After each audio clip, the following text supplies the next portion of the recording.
मुंबई के पास वसई में 17 साल की नाबालिग लड़की के साथ गैंगरेप का मामला सामने आया है। लड़की की शिकायत के बाद पुलिस ने 4 में से 2 आरोपियों को गिरफ्तार कर लिया है। पुलिस के मुताबिक लड़की डांस क्लास में जाती थी, वहीं उसकी पहचान 22 साल के एक लड़के से हुई। लड़का उसे बहाने से अपने 3 दोस्तों के साथ ब्रजेश्वरी के एक होटल में लेकर गया और नशा देकर उसके साथ गैंगरेप कर दिया। अब पुलिस बाकी 2 आरोपियों की तलाश कर रही है। दिल्ली में एक शादी समारोह में दूल्हे पर जानलेवा हमला हुआ। शादी के लिए पहुंचे दूल्हे वीरेंद्र कुमार पर कुछ लड़कों ने चाकू से हमला कर दिया। हमले में वीरेंद्र घायल हो गया और उसकी हालत गंभीर है।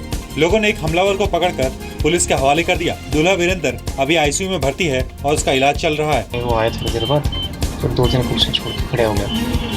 मैंने पूछा कैमरे वाला आ गया, कह रहे नहीं कैमरे वाला भी आ रहा है। तो मैंने दूसरी तरफ मुंह पलट के बात करने लग गया आंटी से, पीछे से एकदम चाकू मार के भाग गया।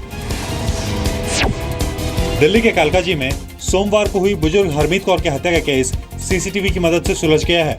पुलिस के मुताबिक पुराने नौकर अनिल शर्मा और उसके दोस्तों ने पैसों की लालच में हरमीत कौर की गला दबाकर हत्या कर दी और 1 करोड़ से ज्यादा के गहने और कैश लेकर फरार हो गए। ये पूरी वारदात सीसीटीवी में रिकॉर्ड हो गई और इसी के बाद पुलिस ने दोनों को जयपुर से गिरफ्तार किया है। अनिल और इसके एक साथी कृष्ण को लोकेट कर लिया गया और इस दोनों को गिरफ्तार किया गया।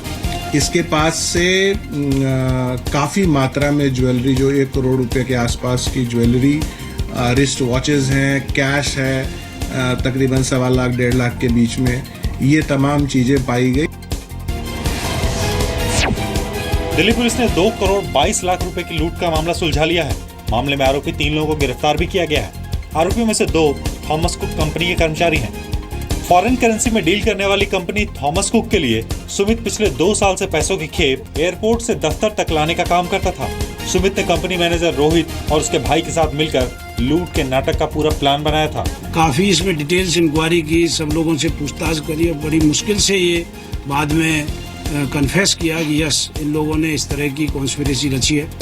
और ये अच्छी बात है कि जो पैसा 2 करोड़ 22 लाख के आसपास एस सच था, वो एस सच मिल गया, उसमें 1 पैसे का भी कमी नहीं मिला है। और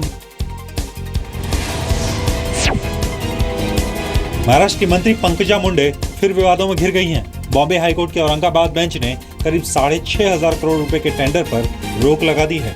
2 विभाग गंवा चुकी महिला और बाल कल्याण मंत्री के लिए ये बड़ा झटका माना जा रहा है। मंत्रालय ने साल 2016 की शुरुआत में ये टेंडर ठेकेदारों को दिया था।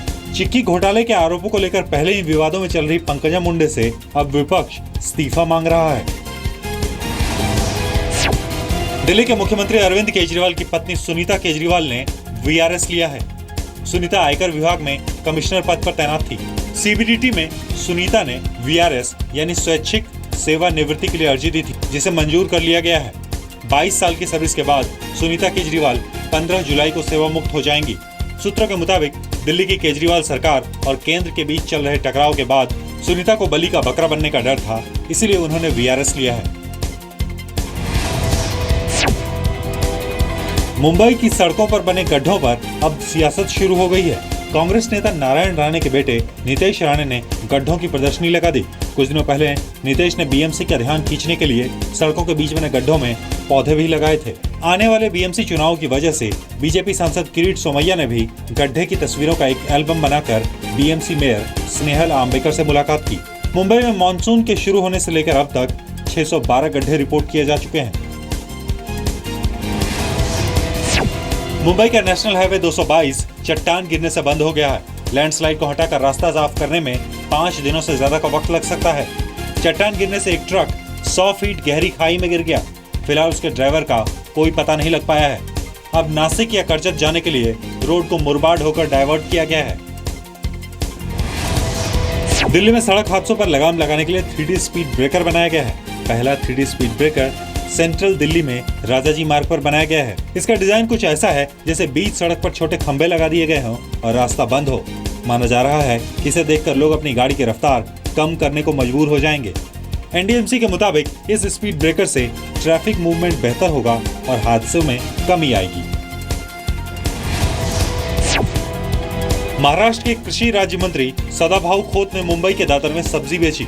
मंत्री जी के साथ पूरे महाराष्ट्र से 300 ट्रक पहुंचे। इससे पहले फडणवीस सरकार के नए फैसले से सीधे तौर पर किसानों को बड़ी राहत मिल सकती है। पहले किसानों को अपनी सब्जी बेचने के लिए सरकारी मंडी जाना होता था, लेकिन अब किसान सीधे अपने उत्पाद ग्राहकों को बेच सकते हैं। महाराष्ट्र सरकार के एपीएमसी एक्ट में बदलाव के विरोध में 5000 कारोबारियों ने हड़ताल पर जाने का ऐलान किया है। इसके बाद से बाजार में सब्जियों की कीमत 30% तक बढ़ गई है।